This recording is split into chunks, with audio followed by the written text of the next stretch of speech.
So a graphing calculator just graphs, just plot equations, explicit or implicit equations. Do you guys know the difference between explicit and implicit equations? Explicit equation is where you have this independent variable and a dependent variable, and then you just plot it explicitly. So as a function of x, that's an explicit equation like this. While an implicit equation relates two variables together to form a curve. So this is an implicit equation. So yeah, Desmos just this. It's just graphs. That's all. But then you must have seen in the poster that I had mentioned community of 4K, but that's actually false. It's now grown. When I started taking part in the community, it was 4K, but now I just checked and it's now 24K. Okay, that's on Reddit. We also have a community on Discord. And after the event, I'll share you the links so that you can explore the community. We discuss, we share a lot of graphs, and I'm the moderator of this community, so you can feel free to DM. Okay, so it's just plotting graphs, but then in the poster you must have also seen that you can turn it into an IDE. So does anyone like to say what an IDE is? Pass the mic to someone. I want you guys to engage. Alright. चलेगा ये चलेगा दे दो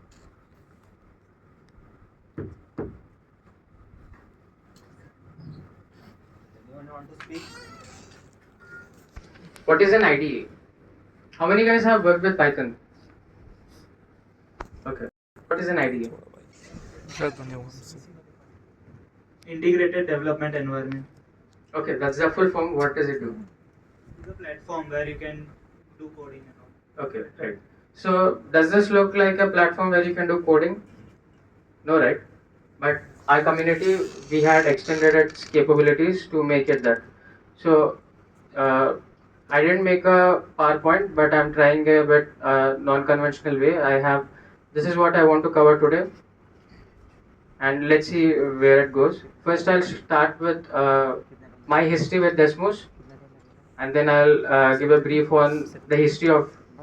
First, I'll give my history with how I've discovered Desmos and all that, and I'll give intro on how Desmos has grown, because I saw it grow since 5 years, since it was a baby basically.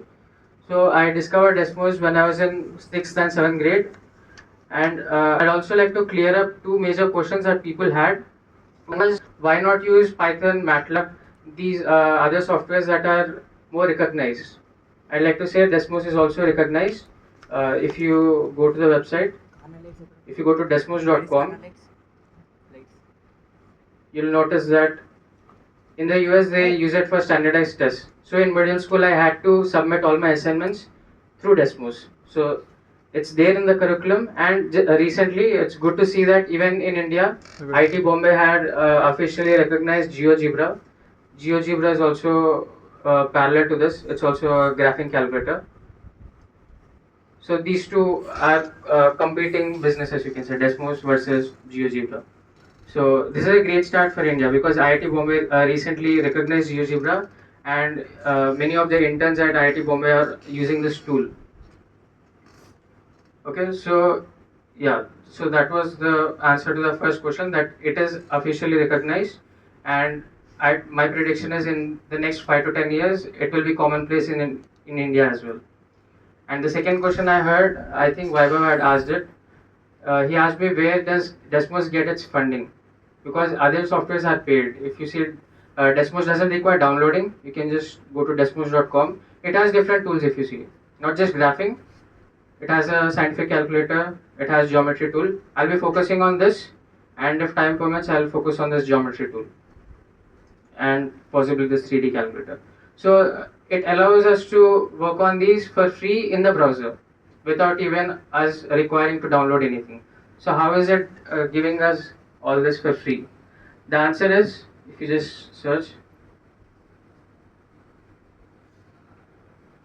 the answer is because it's tied up with educational institutes, and because it's officially recognized, it gets funding directly from the government, and it gets directly from the educational institutes, the schools and colleges.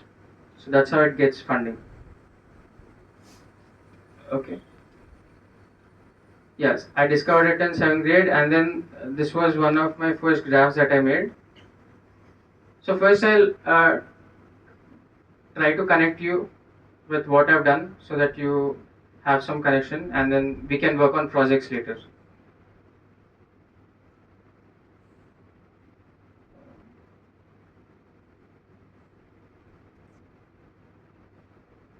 Okay, so this is very useful for mathematical modeling. Any real life scenario that you see, you can model it using equations. So I've made this in 7th grade. So if you remember, we used to play with a toy. It has like gears in and out, and then there are different like circles that you can point with your pencil, and then you can rotate to create these designs. So my thought was, if I just like vary the radius or like vary the position, how will the designs look like? Okay, so this was my first graph, and if you also notice, this is in 3D. So you must have this thought in mind that this is a 2D graphing calculator, but how am I doing that in 3D? We'll get back to this. Yeah, so I made this graph and I was very proud of this graph. And then after coming back to India, I had submitted this under the CBSE Science Fair, termed under mathematical modeling, which took me to the regionals as well as national level science fair. So you can do mathematical modeling. If you see, the total number of expressions here are just 63. Okay, I'll share all the resources. You can open these up and you can see. You can call this code basically. These are just math equations. Alright. And then you must have had this. Some people have asked me. I'm wearing this Desmos shirt. I haven't paid for this. So the way I got this shirt is Desmos conducts an annual. Also remember, I'm not promoting Desmos. Desmos is not paying me to do this. It's just my love for Desmos that I'm sharing you guys about this. So Desmos conducts an annual competition called Art Contest. You can search it, Art Contest Desmos. Okay, so there are different categories. If you see, ages 13 to 14, 15 to 16. So many people have submitted it. Let's see what it says. Yeah, and from different countries. Japan. Also, if you see, there are many communities. One is the Reddit community of Desmos. Here we have 24K members. One is the Discord community. I don't know how many people are here. There must be more people on Discord. And we also have a Twitter community. And I've noticed people in the Twitter community are usually from Japan. I don't know why. See, these, I think this is Japanese. So yeah, they make like designs. So I guess somebody said they made Rangoli, right? In Desmos, who was it? Okay, yeah. So yeah, see, he just used some expressions, some trigonometric expressions, and got this infinite spiral. So you can make a lot of stuff on it. So just explore the communities. So these are the few communities that are there. Yeah, so the way I got this shirt was I participated in the global math art contest that Desmos conducted, and then I won it. Let's see if it is there. No matter what the output you need, you have some code that exists, which you just have to type it out to produce that output. So anything is possible basically. That's what Turing complete means. So there are a lot of things that cannot be done on GeoGebra. So the way I say it is, GeoGebra is not Turing complete. And like I said, you can do mathematical modeling. You can create artwork on Desmos. So this specific artwork is actually interactive. You can like rotate it around and then see. Let's see a simpler one. So it takes time to render, just like Python, just like any language. These take time to render. The way you can see how much time your graph renders is by attaching this thing. I can share in the group possibly. So I just opened up this link, and at the end I'm adding question mark time and worker.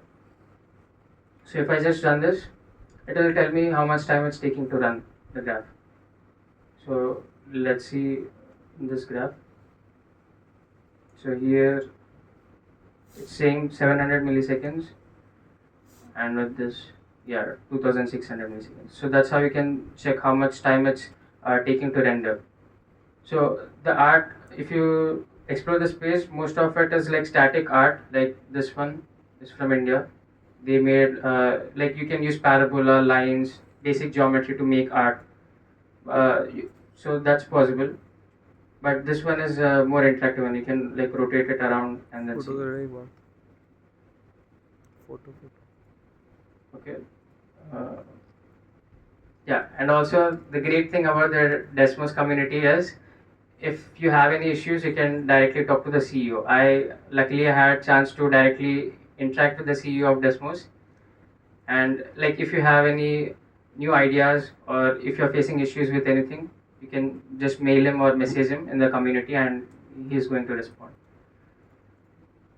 Now let me show a few projects of mine so that you can see the kind of things you can do. You can do mathematical modeling, and I see a lot of physics audience, so you can do and math audience. Just today and yesterday we had a lecture on regression analysis, right?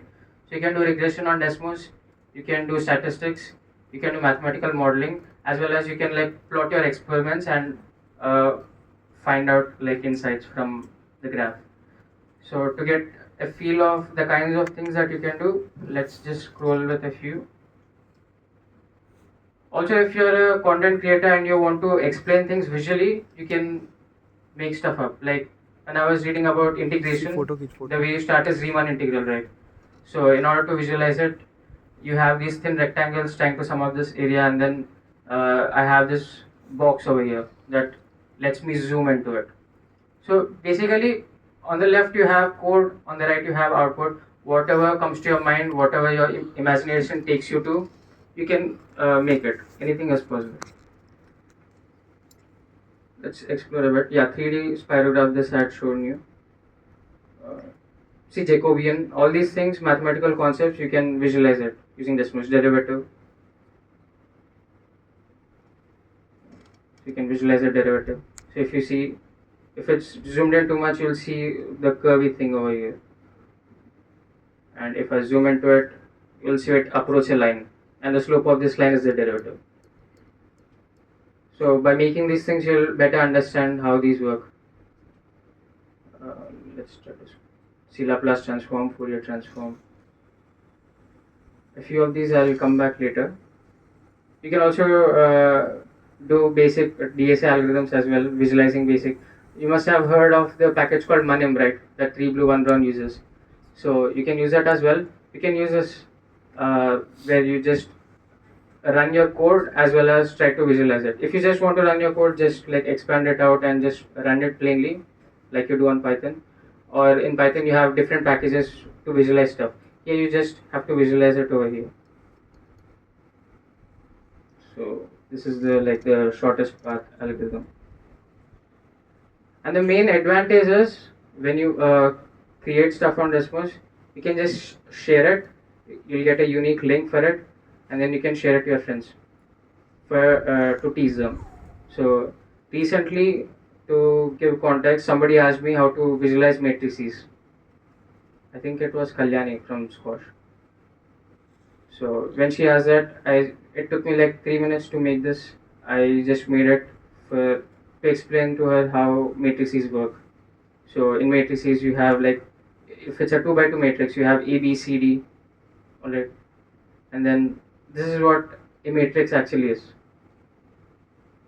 And special fact, the determinant is just the area that this unit square is scaled by.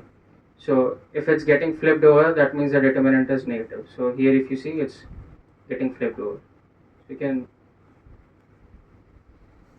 create stuff easily and then share it to your friends. So that's another advantage.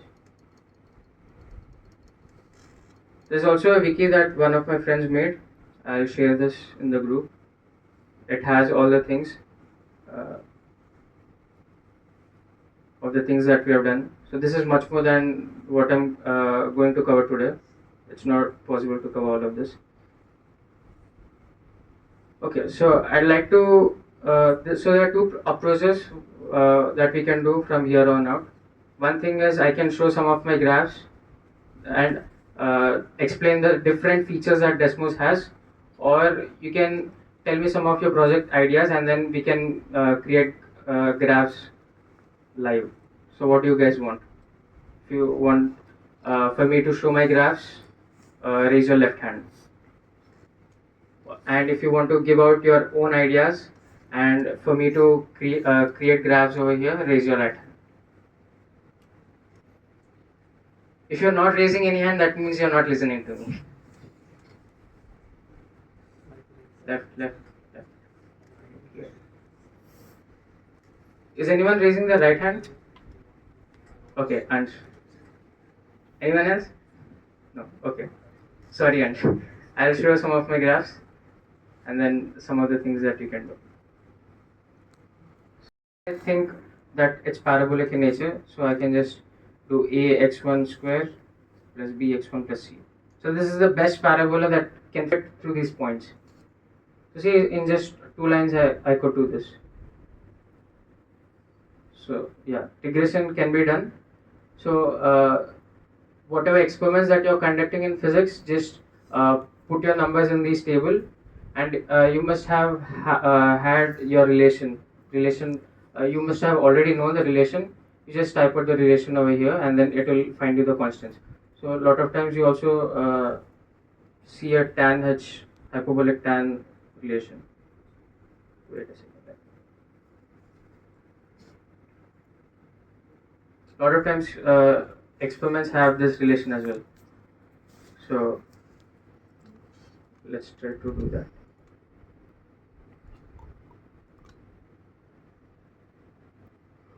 Okay, let's say it's like this. And let's do y1 is approximately a hyperbolic tan of x1. So if you see, these are the input x1 and y1. So you'll have to use the same variable name over here, and then it will find the best fit. If you want to nudge it to the left or right, you can do that as well. And if you see, it perfectly passes it through these 2 points. Okay, so you can just play it around. The thing with Python and other softwares is you'll have to write the whole code and run it each time. Another added advantage is you can just type out equations, and on the fly it will generate you the curve and produce the output. So that's another advantage. Regression, Tupper, self. Okay, let's go to another graph. So this is a really interesting formula. So there's a formula called Tupper's self-referential formula. Okay, what this formula does is the output of this formula is the graph itself. So if you see there, do you see this? So if you type in this formula, the output of this will get you this output. So it's called a self-referential formula. So that's an interesting thing that you can plot and see.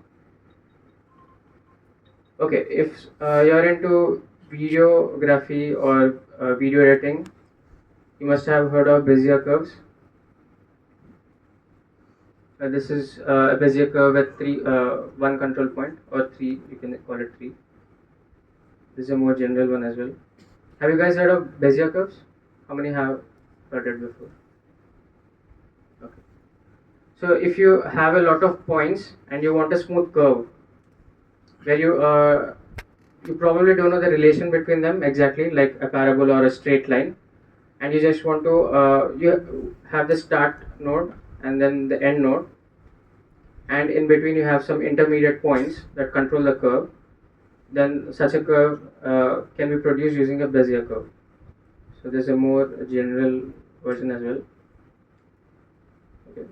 So this has 2 intermediate points in between. Let me just take it. These points can be added just using this. So if I just have a comma b, it will suggest me to add these sliders, and then if I move this point around, you'll see that a and b change, and that's how you can interact with your graphs. Okay, so this is a Bezier curve with 2 intermediate points, and you can see the different kind of curves it can produce. Okay, so that's used in various applications. Let me open a physics simulation, a classic collision, two-body collision. So let's say I have two bodies and I know their initial position and their initial velocity, and I just want them to collide. So you can do that as well. So this is called a simulation. If you see on top, you see this bar in a simulation. So it's running something some every n milliseconds. If you go to a standard graph,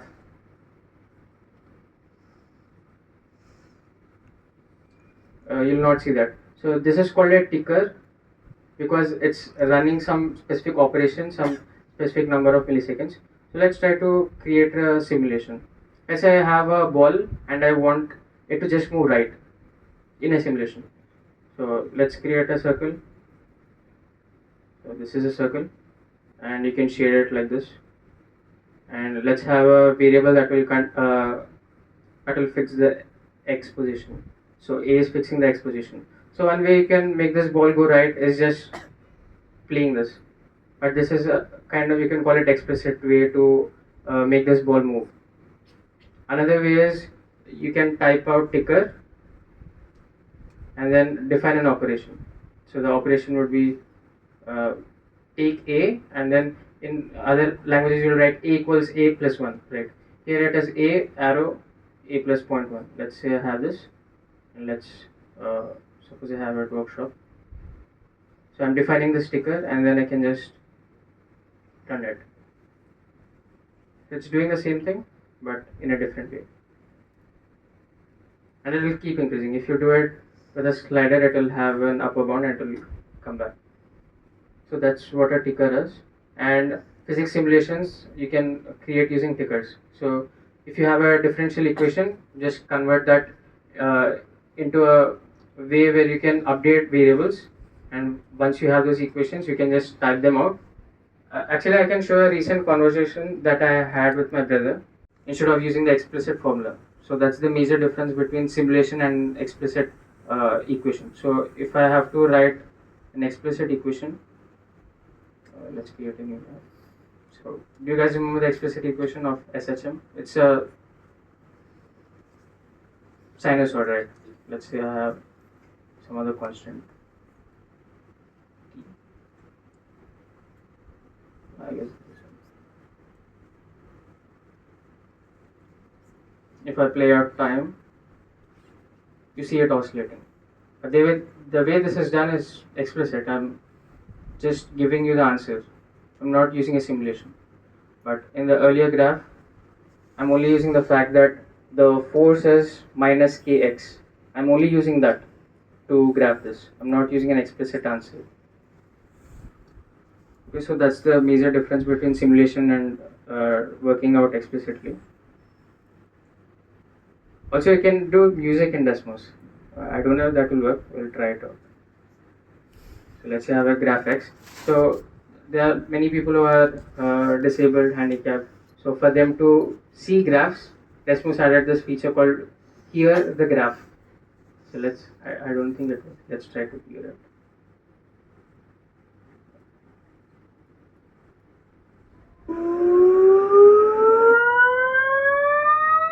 You can get a feel for the curve. Let's try sin x. Sometimes it sounds funny, okay? Hear graph.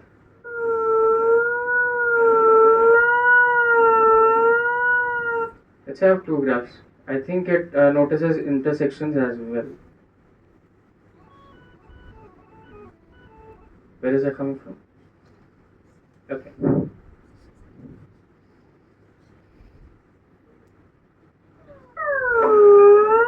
Okay, you must have heard two pops. That's when it passes through an intersection. So it's another way for you to visualize graphs. Okay. Yeah, so using this, see, our community goes crazy. Whenever we find a new feature, we try to do as much as possible with this. So guess what we did the next day? We made a Rickroll, the music of Rickroll. So if I have this graph and I want to play it, let me just Rickroll all of you guys. All of you got Rickroll.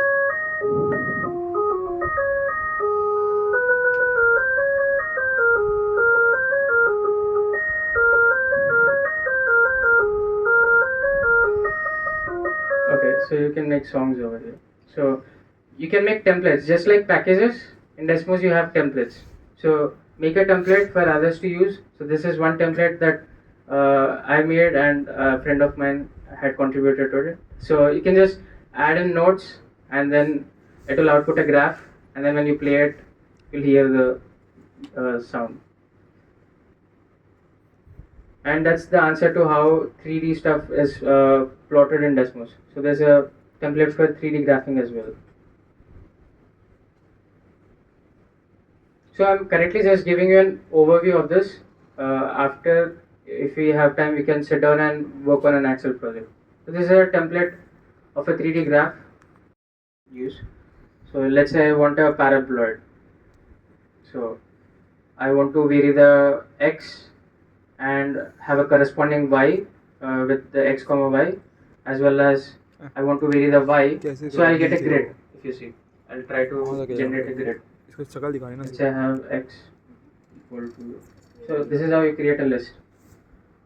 Suppose I have this. Screen तो साथ में नहीं दिखेगी Minus 21. बस Okay, so it's a list with 21 elements.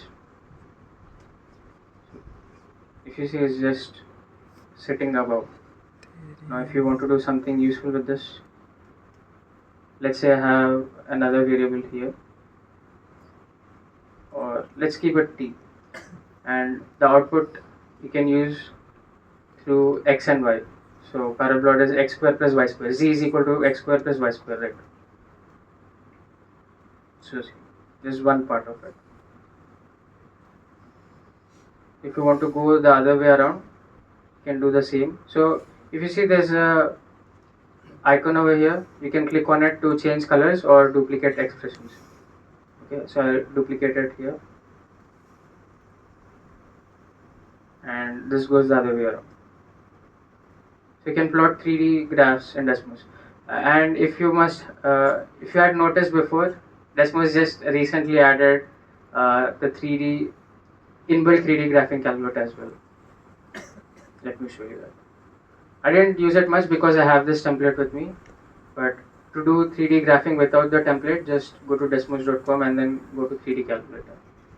The main reason people were choosing GeoGebra over Desmos was GeoGebra had the 3D before our Desmos community, but now Desmos has this and we are unbeatable. So let's try to create the same thing here. Yeah, so this is much better. Experiment around with stuff, try out different equations and see how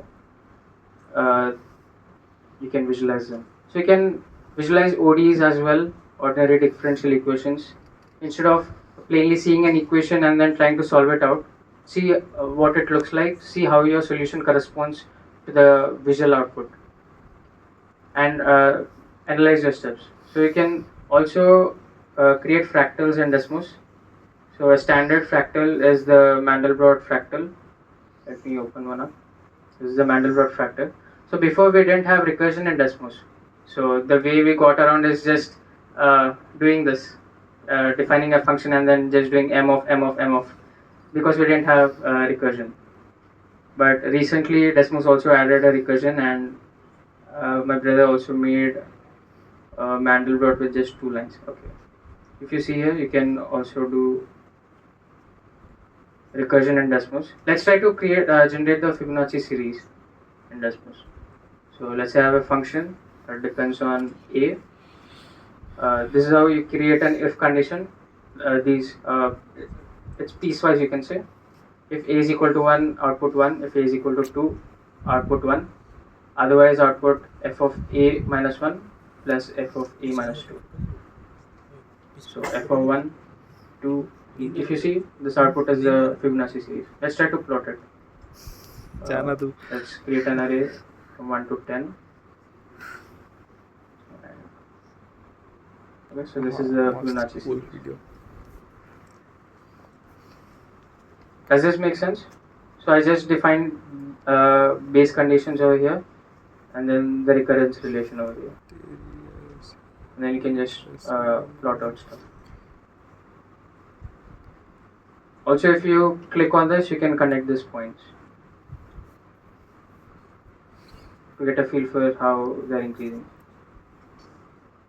Okay, so now Desmos also has recursion.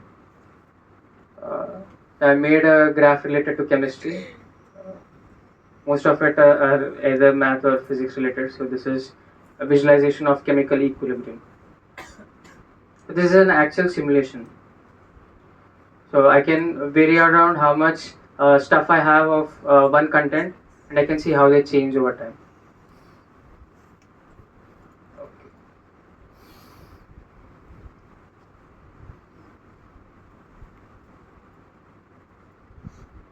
So I have like two things, and then I see how they are varying over time, and this is a graph. So if I change something in the experiment, it updates automatically. So if you notice, I'm doing that using a ticker.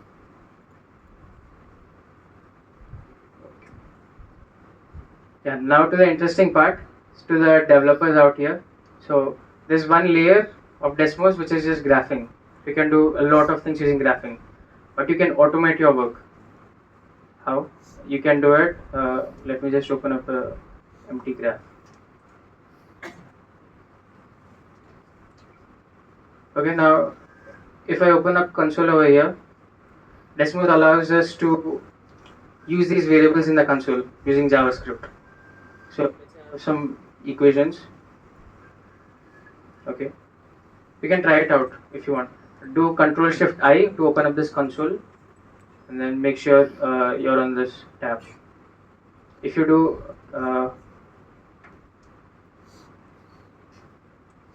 calc.state get state, it will show you all the things that are there in the graph. So you can modify these expressions using JavaScript. So that's really cool, right? So I can modify the color, I can modify the LaTeX, and suppose you have you want to import huge amounts of data to Desmos, you can just do it over here. So let's say I have some 164, okay, and then suppose I say cal.getState. So that will be visible over here. And suppose I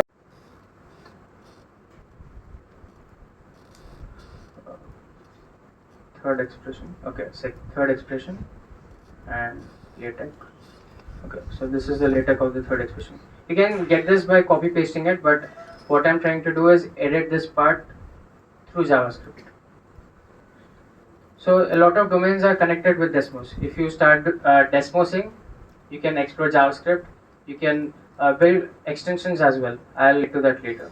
So let's say I have this LaTeX and I want to add a new element.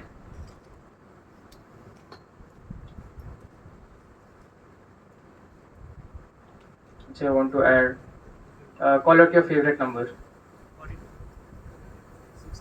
16. Okay. So I updated that, and let's say I want to set the state. So I can do that with this cal.get set state. So all these scripts are there. I'll share all the resources, and here I'm just giving you the overview of how to do this. So if you notice, 16 got added over here. So this is really powerful. So JavaScript can do anything because it's also Turing complete. And if you couple that with Desmos, you can do a lot more stuff. So you can basically graph things using JavaScript. That's what it indirectly means. Okay, so I've already covered time in worker. It tells you the amount of time it takes to run a graph. And if you see, you can also have question mark author features at the end. Let's try to do that. So in this link, if you add this question mark author features at the end, you can make hidden folders. So this is what usually teachers use while giving out assignments, and then students figure out how to break through it. So if I have a folder and I have an assignment over here, some kind of assignment that they need to replicate, I can just say hide this folder from students, and then once I generate this link, okay, suppose I open it in a separate window, suppose I share it to my student.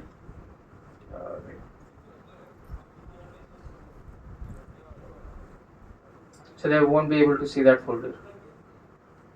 So this might seem magical because there are no expressions over here, and then you see a graph.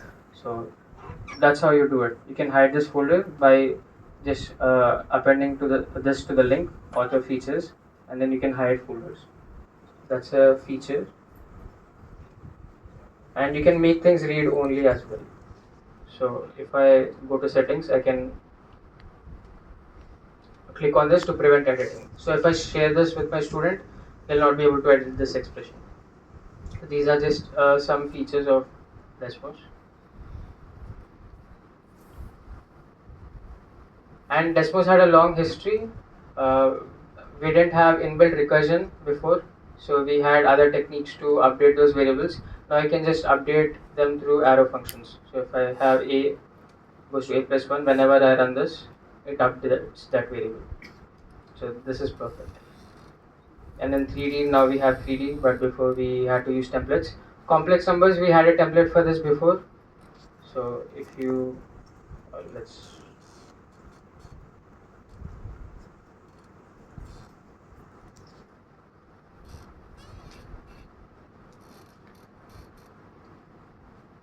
so these are all the functions that you can do with complex numbers. You can add, subtract, divide. So we had to define all of these explicitly, make it into a template, share it to people so that they can build stuff using complex numbers.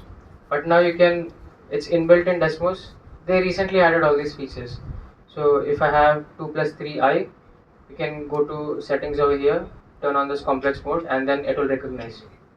So you can do complex number multiplication right in Desmos without having a template. Okay, so 2 plus 3i times 3 plus 2i got me 39. So before to do this kind of calculation, I had to have a template. Okay, now you can do scripting like I showed you. You can run JavaScript, and that's what Chrome extensions do. They have another layer in front of this web page, and they'll enable us to run JavaScript. So let's say you have a lot of graphs, like me, and then you want to back up your data. Because this is a third-party software, it might go down. Hopefully it doesn't, but it might. So you can create a backup. You can, I'll share all the code. So let's try to, I'll show an example of this. So let's say I want to export a specific graph. Let's say this one. So this is an intersection between cone and a plane, which will produce conic sections. So let's say I want to back this graph locally. So I'll just run this, and I have it downloaded as a JSON. So this is all the data it requires to graph this. Let's say I want to import it. I can go to a blank graph. Okay, and then let's copy the code for the import.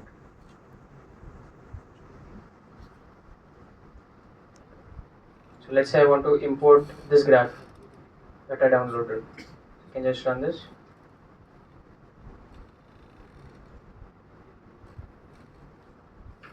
Was it graph 2? And then it imports the graph. This is one example of the kind of scripting that you do. Make sure if you're doing Desmos, install the extension called Desmodder. A friend of mine had created it. I don't know how many installs it has. I'll show you all the things that you can do. You'll find it in Chrome Web Store.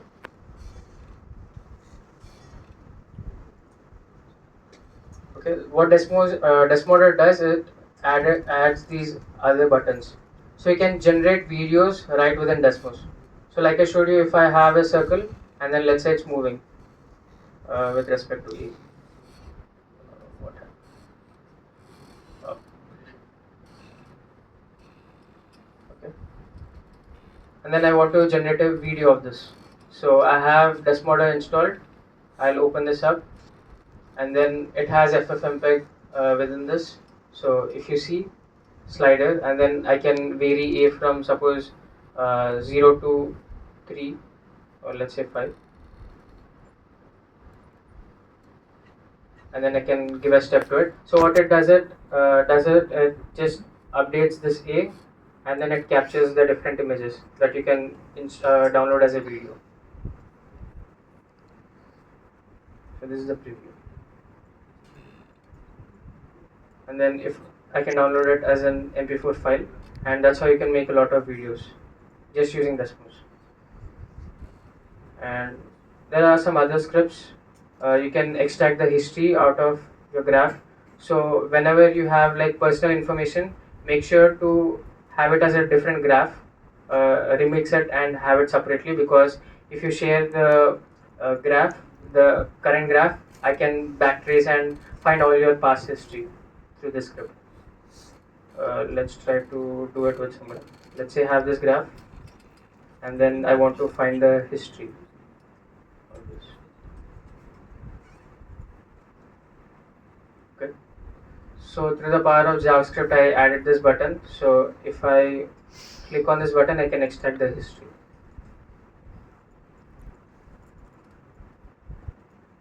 Okay, if you see, these are all the different versions that I had. So you can extract all the history out. And then an extension to this is, if you know Git and GitHub, you can see different branches and trees, right? So if you have one kind of history and you have a list of all your graphs, you can make a tree out of it and see how you've used different graphs to create another graph. And if you have data of the graphs of the entire community, you can see how people have used your graphs or how you have used others' graph. Did anyone go into chaos theory? So it's basically like the starting points affect how the end result is. Even if you make a small nudge to the input, the output might be like might vary a lot. So to visualize those things, you can use a concept called domain coloring. So domain coloring is a concept where I have a R2 or R3 graph, and then I have some input point, and based on how the input point behaves, I'll color it some way. So based on how I get a color, I can intuitively understand what's happening. So here, if you see, I have some periodicity in the y direction. So that means if I'm increasing the variable that's associated with the y-axis, something is happening periodically. So domain coloring is a strong method that people usually use for analysis, and it also generates sometimes beautiful images. What is this? Okay, so this is just Mandelbrot. Did I cover everything? Okay. Any more queries? I guess your doubt got solved.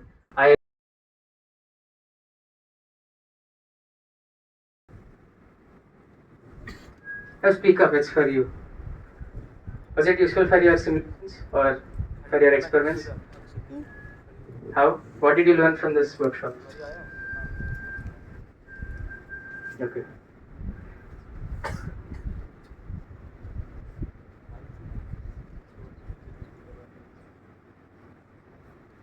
Oh, that's good. Okay. Happened. Hello. Okay. Yeah, so our community is very close. We know each other. But I didn't. Okay, so this was also a submission, art contest submission. Yeah, so I guess this guy won. But I didn't see the specific graph. Okay, any more graphs that you guys explored? You can just share it over here. We all can see. Any more doubts? Or any questions? Like, it's during complete, you can do anything. Do you have any challenges where you're like, can you do some XYZ? I'll challenge you to do XYZ in Desmos. Any such kind of questions? Yes?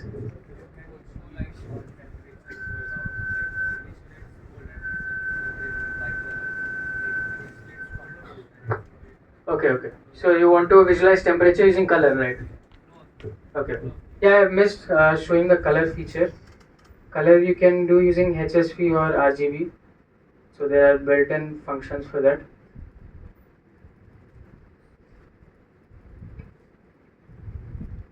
So let's do HSV because we can easily change the color using HSV.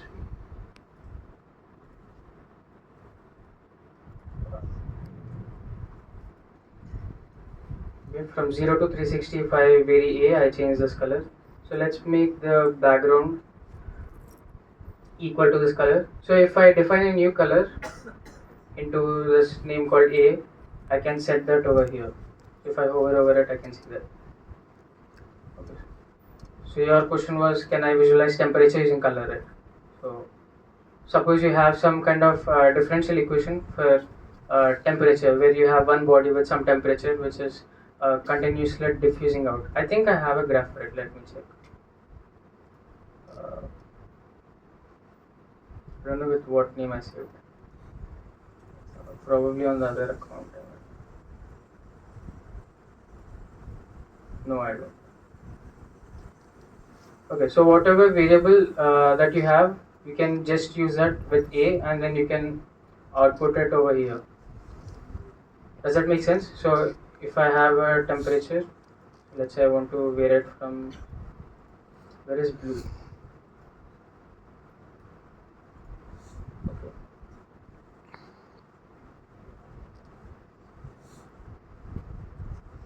So let's say I have some time.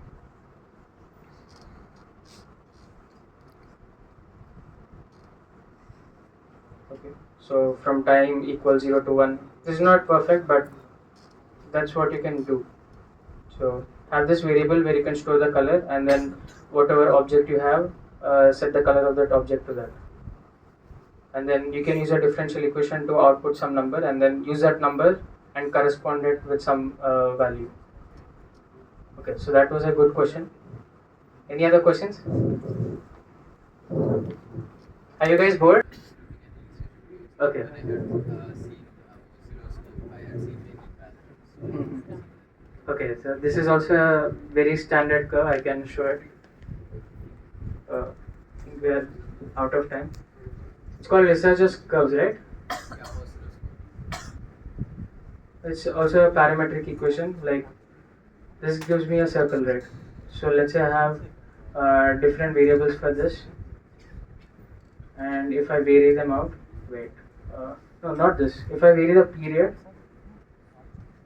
that gives me some interesting curves.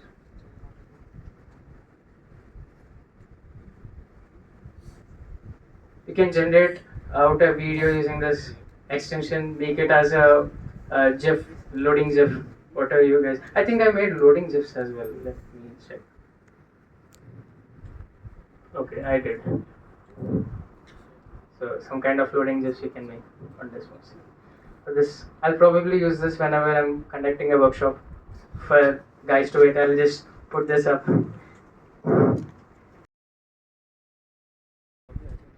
Wait, can you share this?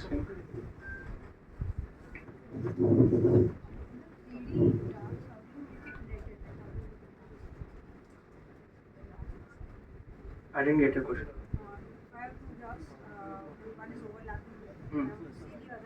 Okay, that's a very good question. The concept, her question was, if I have a lot of 3D objects. So like if you're playing Minecraft, I have some object. I have an object here and I have an object here. Okay, and then to render it, I want for the user to only see this object, and part of the object that's over here that's not covering by this first object. So the way that's done is by throwing a lot of rays, checking where the rays intersect the object. It's called ray tracing, and I think I made it. It's also called culling. So backface culling is a concept. Wait, I think I forgot to show my mean useful. Okay, so okay, this might answer your question. So it's a car, and if you see the way it's shaded is the things in the back are translucent more compared to the things in front. So that's what's used. I just take the data points that are over here versus that are over here. I pass down many rays, and then I check the distance between the user and the points that are on the object. Does that answer your question?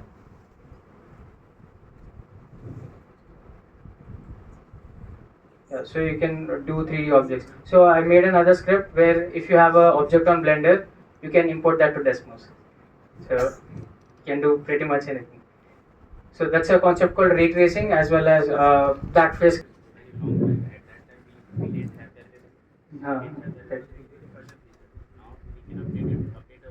Yes, using a single line you can update. Mm-hmm. Yeah, I'll show that. So, share it? Okay.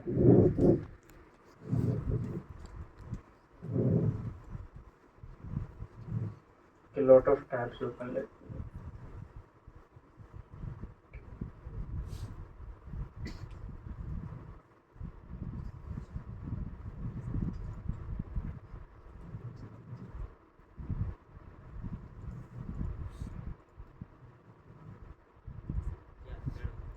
This one? Yeah.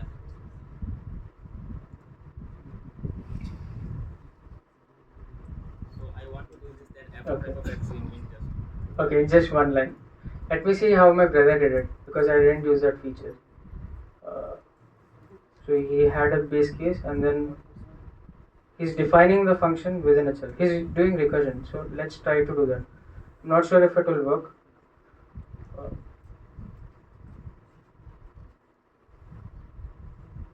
Let's have a different value over here. It will count the number of times you are nesting.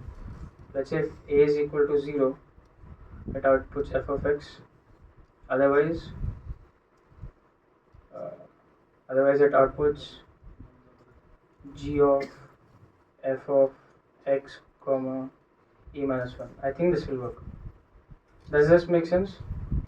So I'm saying if a is 0 in the g function, it will output f of x. Otherwise, it will output g of f of x for the previous iteration, a minus 1. G of x comma 1. Okay, so it works. This method works. So see if you see that matches it. So you can have this in a list. You can have 1, 2, 5, and then I think it should plot it. Yes, it did. And then if you want to have different colors, you can have that colors in a list as well. So let's have HSV.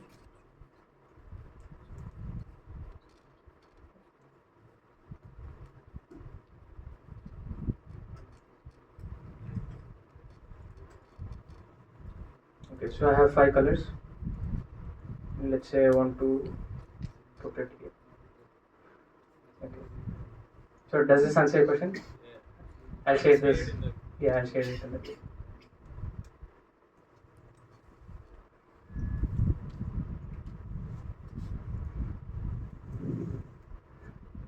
Okay, any more?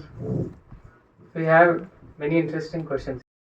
And then if I move this point around, you'll explore that, you'll see that A and B change. And that's how. Okay, so this is a Bezier curve with 2 intermediate points, and you can see the different kind of curves it can produce.